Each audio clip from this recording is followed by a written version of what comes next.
Hello friends, good morning. A new amendment from the GST portal is showing the filing of an exchange for the refund application involving accumulated ITC using offline utility in GST portal. Until now, while filing refund application under the specific categories involving accumulated input tax credit, taxpayers are uploading an XZB in a PDF format in terms of extent guidelines in order to further automate the refund filing process and enable system-based verification of invoices and documents as pricing activity. Offline utility has now been deployed in the portal in order to bring informative and taxpayer required to furnish an XZB through this prescribed utility going forward. Taxpayers are advised to carefully note the following instruction while filing the refund application under the given refund categories where refund is claimed on account of the accumulated input tax credit.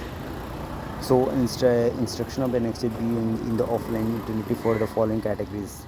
An XZB is required to furnish through the offline utility for the following refund categories: export of goods, services without payment of tax, accumulated ITC excluding electricity, supply made to SEZ unit or SEZ developer without payment of tax, ITC accumulated due to inverted tax structure clause 2 of first provision to section 54 subsection 3, export of electricity without payment of tax, accumulated ITC. Annexed B offline utility and offline utility in Excel format has been introduced to enable taxpayer to enter the invoice by printing of inward supplies for which a refund is claimed. A detail in offline utilities are required to be reported HSN or SAC wise by segregating invoices into the separate line item based on the distinct HSN or SAC codes and categories of input supplies or inputs or input services that are applicable. Further, all other column utility must be filled respectively with respect to the HSN or SAC code and category of the input supply reported in that line item, including the corresponding tax value, tax amount, whether such ITC is blocked under Section 17 subsection 5 of the CGST Act or otherwise. A maximum of 10,000 entries can be made in one offline utility file. If there are more than 10,000 entries, the user should use a multiple offline utility files to enter the data. The structure of NXLD offline utility. The utility contains the following two tables. Table 1 reversal details. Table 2 HSN SAC wise inwards invoice detail for which ITC has been claimed in register 3B. The recording of invoices with multiple categories HSN or SAC codes. In case where the single invoice includes multiple categories of supplies such as inputs or input services, the capital goods and multiple HSN or SAC codes, taxpayer required to split the invoices into the separate line item in the offline utility. Each line item must be represent only one category of input supply mapped to one HSN or SAC code. Invoice value and tax amount must be proportionately distributed across such line items. A specific note has been added in the read-me section of point save the utility of the taxpayer guidelines. Users are requested to read these instructions clearly before entering the data into utility to avoid the validation errors. Duplicate document validation. Validation is applied separately for each of the inward supplies and each document type. Supply GSTN, invoice number, invoice date, category of input supply, HSN code, SAC code. For the same invoice where category of the input supply HSN codes are identical, only one line item should be reported. Multiple entries under identical parameters will not be accepted.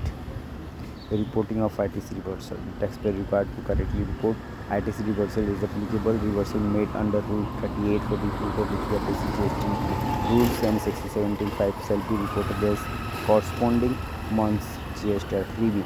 Other ITC reversals reflected in Table 4B of 4B2 of GST 3B shall also be reported accordingly. In cases where the multiple offline utility files are used, reversal amounts shall be entered only in the final utility file with all previous utility files reflecting reversal amount as 0. System recalculates as 0 or consolidated net ITC after upload of all JSON files. Taxpayer is advised to review the consolidated summary carefully prior to submission. Uploading annexed B JSON file.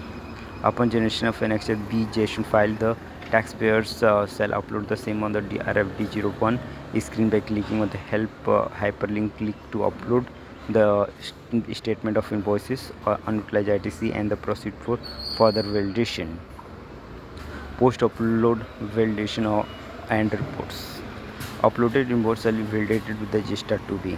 Where the validation against the GSTR2B is performed, the results shall be displayed in the valid document sheet, indicating whether the invoice is present in GSTR2B or not. In respect of invoices pertaining to GSTR2B period up to October 24 or earlier, the system will not carry out the validation of the GSTR2B data. However, the taxpayer will be allowed to enter the data of such invoices in utility and upload the portal. In such cases, system will display a generic mass indicating the invoices are not validated. However, these invoices will be part of the validated document. This is an expected system behavior and shall not be treated as an error. Taxpayers may proceed with filing of refund application in such scenarios. Any mismatches and or validation if failures in invoices pertaining to November 24 or later periods shall be verified in valid document report. Following details will be noted in respect of Annexure B offline to copy paste of functionality has been enabled, and before using newly downloaded utility should ensure that any previous version of Annexure B offline utility is completely closed, and users are advised to avoid using the unnecessary spaces while entering the copy pasting the data. Do not use do not use the extra spaces while writing or copy pasting the data. Users are requested to ensure that no changes are made directly to JSON file after it has been generated. Line item upload limit in offline utility uploaded with refund application. Present system functionality allows taxpayer to enter up to 10,000 line items in one offline utility file and upload up to 25 for such files. That is, total of 20,000 line items can be entered in single refund application. In cases where the number of line items exceed this limit, the taxpayer should upload to the 25 items through the offline utility, and the remaining invoices can be submitted as supporting documents. After converting them into the PDF format, approaches to the support higher volume data ingestion are being evaluated and will be implemented in the upcoming enhancements. Taxpayers are requested to ensure the accurate reporting in offline to facilitate smooth and timely processing of the refund application. A detailed user manual along with the screenshot explaining the process will be shared shortly.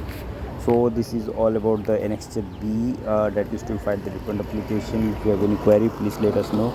We will make a new video, and I will inform you also what the changes are being made in the refund application or other update in the GST. So please stay tuned to our channel, and like and subscribe and share this video to family and friends for more updates. Stay shared this video. Thank you.